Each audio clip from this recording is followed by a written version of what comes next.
बिस्मिल्लाहिर्रहमानिर्रहीम। मेरा नाम डॉक्टर मोहम्मद हारिस खान बरकी है।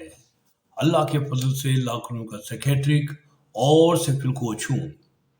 हमने पिछली वीडियो में देखा कि किस तरह जो सेक्सुअल हेल्थ है इसका तल्लक कॉन्स्टिपेशन यानी कि कब्ज के साथ है।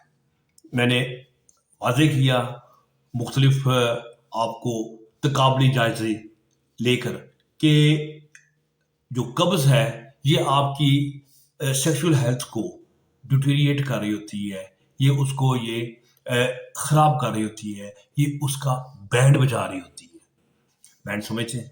तो अगर हम कब्ज़ को समझ जाएं अच्छी तरीके से तो फिर उसका इलाज भी अच्छी तरीके से करें तो यकीनी तौर पर आपकी जनरल हेल्थ भी बेहतर होगी और फिर आपकी क्या कहते हैं उसी रगड़े में आपकी जो सेक्सुअल हेल्थ है वो भी अच्छी हो जाएगी। तो फिर इंसान को क्या चाहिए? तो लेट्स हमें आज हम जो कब्ज़ है उसको हम स्टडी करेंगे, लेकिन माइंड में रखेंगे कि हमने अपनी सेक्सुअल हेल्थ को किस तरह इसके साथ हमने अपने आप को इम्प्रूव करना है। तो सबसे पहले हम देखते हैं कि कब्ज़ जो है वो होती क्यों है? What are the causes of the constipation? ठीक है? देखिए, पहली बात ये है कि हमें डाइजेशन का प्रोसेस का पता है कि जो खुराक है ये आहिस्ता-आहिस्ता ब्रेक डाउन होती है और अच्छे न्यूट्रिशन जो है न्यूट्रिएंट्स जो हैं वो अब्ज़ॉर्ब होते जाते हैं और जो गैर ज़रूरी किस्म के न्यूट्रिएंट्स होते हैं वो नीचे जाना शुरू हो जाते हैं और फाइनली वो जो आपकी जो सिग्मोइड कॉलम है वहाँ पर जाके ये जमा हो जाते हैं, वहाँ पर ये एक मास बनाते हैं। ठीक है? तो जो मैस जो है वो थोड़ा-सा प्रेशर कॉज़ करता है, वो कोलन के ऊपर जो बड़ी आंत है उसके निचले हिस्से में, तो इंसान को हाजत महसूस होती है। तो अगर वो जो हम देखते हैं कि अगर वो जो मैस है वो इनफ है तो हाजत अच्छी तरह महसूस होगी, यानी कि अगर उसमें बल्क होगा, ठीक है? और तो यहीं पर बहुत सारे जो वजूहात है वो कॉन्स्टिट्यूशन की वो हमें समझ आनी शुरू हो जाती है। होता ये है कि अगर हम किसी वजह से अपनी कब्ज़ है वो अपने खुद उसके ज़िम्मेदार बन जाते हैं। किस तरीके से कि हम जब हमें हाजत महसूस हुई है, बाउल्स उसके ऊपर एक डिस्टेंशन पैदा हुई है और वो आपको बाथरूम जाने के लिए एक ऑर्डर पास कर रहा है, एक ऑर्डिनेंस पास हो गया कि चलो भागो बाथरूम जाओ और आप जो है वो उस ऑर्डिनेंस की ताबेदारी नहीं करते, तो आप रुके रहते हैं। तो क्या होता है कि वहाँ से जो पानी और नमकियात हैं, ये मज़ीद अब्ज़ॉर्ब होना शुरू हो जाते हैं। ठीक है? जब ये मज़ीद अब्ज़ॉर्ब होना शुरू होता है तो ये हार्ड हो जाता है, स्टूल जो है वो हार्ड हो जाता है और जब वो हार्ड हो जाता है तो वो फिर निकलने में पेन भी कर रहा होता है, तो वो फिर उसको इंसान मज़ीद उसको अवॉइड करता है निकालने से, तो फिर वो इम्पैक्ट कर जाता है, यानी कि बहुत इवन हार्ड हो जाता है और वो तो फिर इंसान की जो ना वो क्या कहते हैं भां-भां करा देता है, बंगे की बांगे जो है वो सुनाई देती हैं। वो तो इसका मतलब ये हुआ कि अगर हमें जब यूं ही महसूस हो हाजत तो हमें फौरन बाथरूम की तरफ जो है ना वो सटपट दौड़ना चाहिए और अपने आप को फारग करना चाहिए। सेकेंडली ये है कि अगर आप एक फिक्स टाइम रख लें इसका हाजत का तो आपकी हमारा जो एक क्लॉक है हमारे ब्रेन के अंदर वो हमें खुद ही एक टाइम पे ऑर्डर कर देगा जाने का वहाँ पर बाथरूम में, तो आपको ये जो है कब्ज़ जो है ये फिर कम होगी। ठीक है? ये नहीं मैं कहता बिल्कुल नहीं होगी, लेकिन उसमें कब्ज़ होने का इम्कान कम हो जाएगा। फिर मैंने बताया था कि जैसे अगर आप नहीं जाते बाथरूम में तो वहाँ से अब्ज़ॉर्प्शन जो होती है पानी की वो बढ़ जाती है, नमकियात अब्ज़ॉर्ब हो जाती है, वो हार्ड हो जाता है। तो ये जो एक क्राइटेरिया है किसका?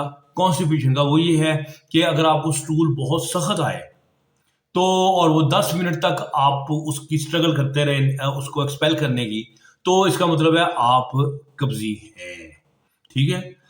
तो कब्ज़ा ग्रुप नहीं बात कर रहा कि आप कोई कब्ज़ा ग्रुप बन गए हैं। नहीं, नहीं, नहीं, आप कब्ज़ी हैं। ठीक है? इस तरह जो लोग हफ्ते में 3 दफ़ा या 4 दफ़ा से कम जाते हैं बाथरूम में, तो वो भी कब्जी में शामिल हो जाते हैं। ये एक डेफिनेशन है जो कि एक कॉन्स्टिट्यूशन की एक वर्ल्ड लेवल पर मानी जाती है।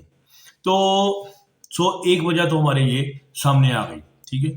फिर इसके बाद हमारा आ जाता है सीडेंटरी लाइफस्टाइल, कि हम बहुत अगर बैठे रहते हैं, सुस्त और मूवमेंट नहीं करते, तो वो लोग भी, उनको भी हाजत कम महसूस होती है, तो वही अब्जॉर्प्शन का प्रोसेस है वो आगे चले जाता है। तो जब वो आगे चले जाता है तो कब्ज हो जाती है, तो इसका मतलब है चलते फिरते रहना चाहिए। चलते फिरते रहने को वाले बंदे को जो कब्ज है वो कम तंग करती है।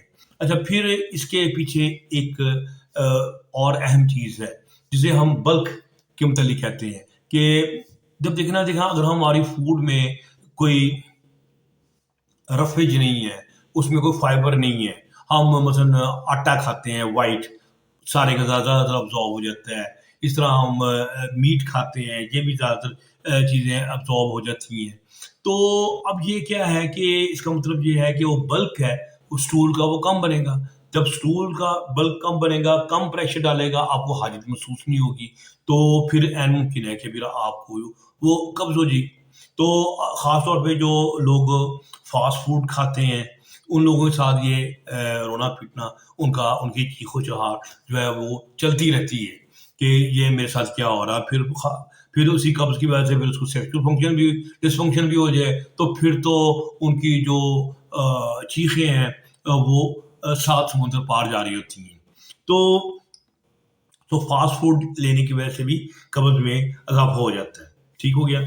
तो अभी हम ट्रीटमेंट की साइड पे भी आएँगे, फिक्र नहीं करें, ठीक है? अच्छा, फिर इसके बाद हम हमारे जो बड़ी आंत है, इसमें आपको पता है बड़े गुड बैक्टीरियाज़ होते हैं, माइक्रोब्स। तो वो जो अगर हम एंटीबायोटिक खाते रहते हैं या उसको किसी तरीके से ख़राब करते रहते हैं, तो वो अच्छे बैक्टीरियाज़ जो हैं वो मरने शुरू हो जाते हैं। तो उन अच्छे बैक्टीरियाज़ की कमी की वजह से भी वो हो जाती है कब्ज़। तो उसके लिए वो ट्रीटमेंट वो यही है कि आप प्रीबायोटिक्स और प्रोबायोटिक्स वो जो है वो लेते हैं, तो आपको जो ना कब्ज़ जो है वो कम तंग करती है। फिर इसके अलावा पानी का आप इनटेक आपकी कम से कम 8 ग्लास जो है वो होने चाहिए। अगर पानी की एब्ज़ॉर्प्शन लेंगे कम, तो वो ड्राई हो जाएगा तो फिर वो प्रेशर नहीं बनेगा, कब्ज़ हो जाएगी। सो पानी के 8 ग्लास तक जो है आपने ज़रूर ले लेने हैं। फिर एक बड़ी अहम चीज़ है, वो हमारी है फैट। हम लोग फैट को पता नहीं क्या समझते हैं कि फैट जो है ना हमारी दुश्मन है, हमारी रगों को ये बंद कर देगी, हमें ये मार देगी। उस चक्कर में फैट का ऐसा बाइकआउट हुआ कि जो दुनिया का हर जो जुर्म है वो उसकी ज़िम्मेदार जो है ना वो फैट्स कहलाई। तो वो क्या कहते हैं कि वो फिर बद से बदनाम बुरा उन बेचारे फैट के साथ हो गया। हालाँकि फैट की ये खूबी है कि फैटी मील आप लेते हैं, तो आपका जो बाइल है, ये जो आपके गॉल ब्लैडर के अंदर वो सब्ज़ सा एक मादा होता है, ये बाहर निकलता है।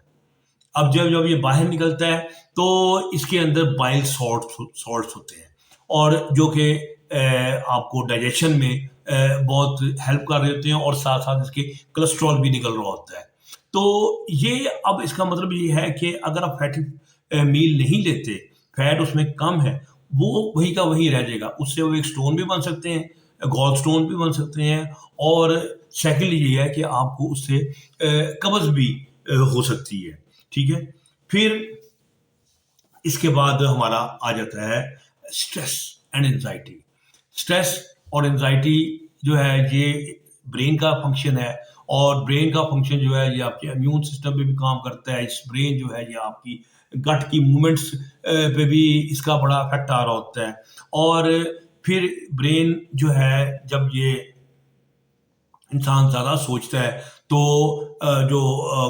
जो प्रीनियम के मसल्स होते हैं between two legs and buttocks, वो जो है वो टाइट हो जाते हैं। तो टाइटनेस की वजह से वहाँ पर पेन स्टार्ट हो जाती है, और वहाँ पर कब्ज़ भी स्टार्ट हो जाती है। तो इस तरीके से इसका मतलब ये हुआ कि ये जो डिप्रेशन, एंजाइटी, स्ट्रेस, ये जो है ये कई तरीके से आपको कब्ज़ कर रही होती है। हमने क्योंकि मैं साइकियाट्रिस्ट हूँ, तो हमारा जो एक क्राइटेरिया है डिप्रेशन का, उसमें एक अहम क्राइटेरिया ये भी है कि उन लोगों में जो है वो कब्ज़ हो जाती है।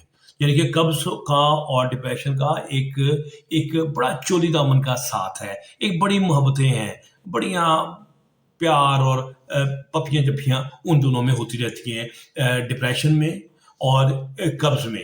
तो मैंने पिछली वीडियो में इसको थोड़ा-सा ज़्यादा डिटेल में एक्सप्लेन कर दिया था कि किस तरह स्ट्रेस जो है, ये आपको कब्ज़ की तरफ ले जाती है। तो उससे फिर सेक्सुअल डिस्फंक्शन भी पैदा हो जाए, कैसे वो प्रोस्टेट इन्वॉल्व हो जाता है और किस तरह उससे प्रीमैच्योर इजैकुलेशन आपको हो जाती है, और यही जब कमर में जो टाइटनेस हो जाती है, ये आपकी इरेक्शन को भी अफ़ेक्ट करती है। यानी कि इरेक्टाइल डिस्फंक्शन भी आपको उसकी वजह से हो जाता है। सो स्ट्रेस का तल्लक जो है हमें वो नज़र आ रहा है इसमें और उसमें। ठीक हो गया? अच्छा, फिर इसके बाद जो है जो इसके कॉजेज़ में मुख्तलिफ किस्म की मेडिकेशंस हैं, बहुत सारी मेडिसिन्स हैं जो कि कब्ज़ कर रही होती हैं। जो ख़ास तौर पे हम कहते हैं एंटीकोलिनर्जिक मेडिकेशंस, वो थोड़ी-सी आपको बात टेक्निकल समझ नहीं आएगी। जैसे एंटी डिप्रेसेंट्स हैं या एंटी साइकोटिक्स हैं। ये चीज़ें जो होती हैं, ये आपके को कब्ज़ की तरफ लेके जाती हैं। क्योंकि जो वो जो मादा होता है ना, जो कि उसकी मूवमेंट को तेज़ कर रहा होता है, हमारी अ, बाउल्स की, हमारी गट की, हमारी अंतड़ियों की, वो मादा जो है ये उसको एंटागोनाइज़ करता है, मतलब उसके खिलाफ सामने जाता है। सो वो मादा जो एसिटाइलकोलिन है, वो कम हो जाता है, तो वो हमारी जो गट है, उसकी मूवमेंट जो है वो स्लो डाउन हो जाती है। अब्ज़ॉर्प्शन ज़्यादा रहती है, तो इसका मतलब है वहाँ पर जो है सख्ती आ जाएगी, वो जो फुज़ला है वो आहिस्ता-आहिस्ता वो सख्त हो जाता है। तो ये तो हमने बताई कि कुछ वजूहात जो कि हमारे हमने देखी कि जिसकी वजह से आपको कब्ज़ जो है वो क्यों हो जाती है। तो उम्मीद है कि आपको ये मेरी ये वीडियो पसंद आई होगी। तो थोड़ी-सी लंबी हो रही वीडियो, तो एक जो इसका जो तीसरा पार्ट है इस वीडियो का, कब्ज़ का और सेक्सुअल डिस्फंक्शन का, वो है कि ट्रीटमेंट हमने क्या करना है। तो आपको ज़्यादा वेट नहीं करना पड़ेगा। तो मैं बहुत जल्दी इसकी जो ट्रीटमेंट के सिलसिले में जो वीडियो है, वो भी अपलोड कर दूँगा। तो हमने जो मोहब्बत को बढ़ाने के लिए ये एक चैनल बनाया है, लोगों में सेहत और सेक्स के मुतालिक हमने शऊर देने के लिए ये चैनल बनाया है। तो आप लोगों से दरख्वास्त है कि आप इसकी तरवीज करें। ठीक है? आप डॉक्टर बर्की को इजाज़त दीजिए। खुश रहें और खुशियाँ बाँटें। अल्लाह हाफ़िज़।